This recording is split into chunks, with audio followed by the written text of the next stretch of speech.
अटल जी, हमारे अटल जी। अटल जी का जाना हर भारतीय के लिए एक व्यक्तिगत हानि रही है। कोई व्यक्ति जो लगभग 10 वर्षों से सार्वजनिक जीवन में न हो और उसके जाने पर सारा देश ठहर जाए, यह सिर्फ अटल जी के ही बस का था। बोलने के लिए जाने जाने वाले अटल जी जब विराम लेते थे तो न जाने कितना कुछ कह जाते थे। फिर 2018 में 16 अगस्त को उस विराम को उन्होंने पूर्ण विराम दे दिया। एक समय होता है जब व्यक्ति विचार बन जाता है। अटल जी ने उस स्थिति को बहुत पहले ही पा लिया था और जब वे हमें छोड़कर वहां प्रयाण कर गए तो वे इस संतोष के साथ अवश्य गए रहे होंगे कि जो विचारों का पौधा उन्होंने भारतीय जनता पार्टी के रूप में रोपा था वह अब एक विशाल वटवृक्ष बन चुका है।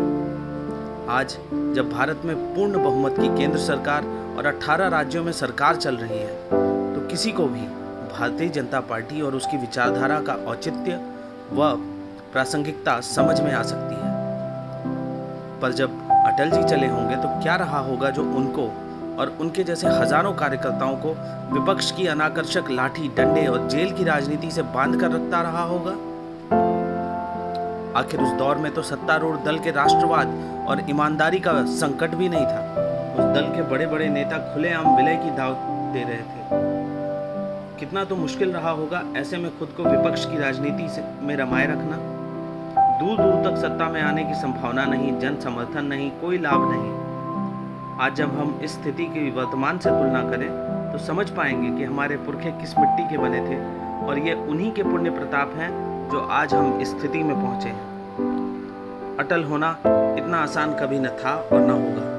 जरा सोचिए, एक ऐसा प्रतिभाशाली नौजवान जिसके उज्जवल भविष्य की भविष्यवाणी उसके विपक्षी दल का प्रधानमंत्री स्वयं करता हो, व्यक्तिगत स्नेह प्रदर्शित करता हो, तो स्वयं को किस विचारधारा के बलबूते पर विपक्ष की राजनीति में झोंका होगा। यह विचारधारा उस मौलिकता से उपजी है जिसे हम कभी हिंदू तो कभी सनातन कहकर बुलाते हैं। इसे अगर वाकई समझना है तो अटल जी की हिंदू तन मन हिंदू जीवन कविता पढ़ लें। जगत उठे जलथल अंबर, जड़ चेतन तो कैसा विस्मय, हिंदू तन मन हिंदू जीवन रग रगे मेरा।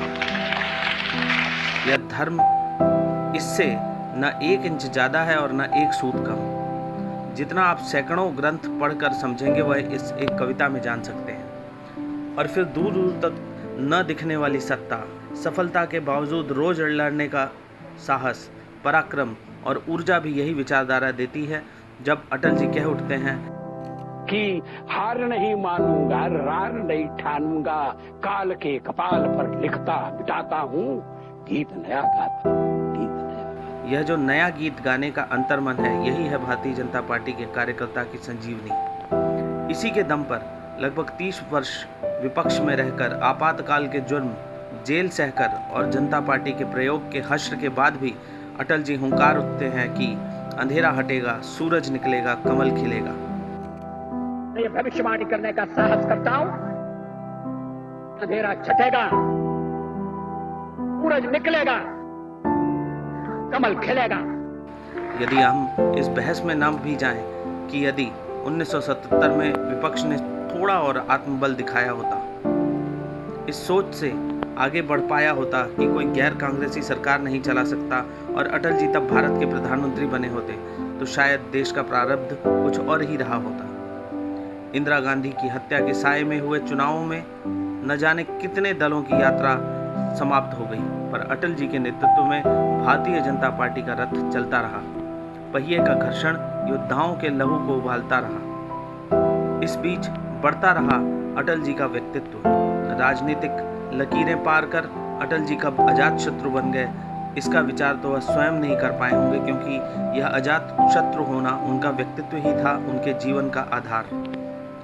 तभी तो जब संयुक्त राष्ट्र संघ में भारतीय दल की अगुवाई का समय आया तो कांग्रेस के प्रधानमंत्री नरसिम्हा राव जी को भी अटल जी नजर आए। यह विश्वास अर्जित करना कि विपक्षी होने के बाद भी राष्ट्रहित पहले आएगा, अटल जी के ही बस का था। इतना विराट व्यक्तित्व कि अनुशासन और कैडर आधारित भाजपा जैसी पार्टी के लिए भी बड़ा हो जाए, तो फिर संगठन के लिए निष्ठावान समर्पित अटल जी खुद को ही समझाते हैं कि कदम मिलाकर चलना होगा।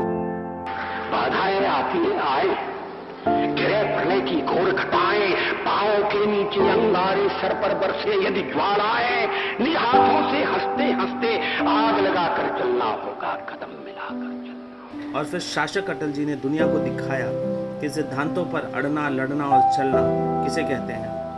अंत्योदय का लक्ष्य मन में लिए अटल जी का हर कार्य, चाहे वह इंफ्रास्ट्रक्चर हो या शिक्षा हो या आईटी, टेलीकॉम और आर्थिक सुधारों की अविश्वसनीय गति या परमाणु शक्ति संपन्न भारत, आज भी मानक के रूप में याद किया जाता है। आज यदि भारत नरेंद्र मोदी जी के नेतृत्व में तेज गति से विकसित देश बनने के लिए अग्रसर है, तो इसका मूल अटल जी का शासनकाल ही रहा है।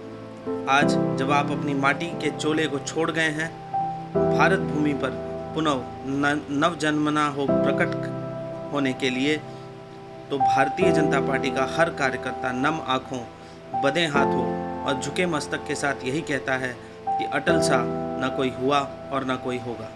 अलविदा अटल जी।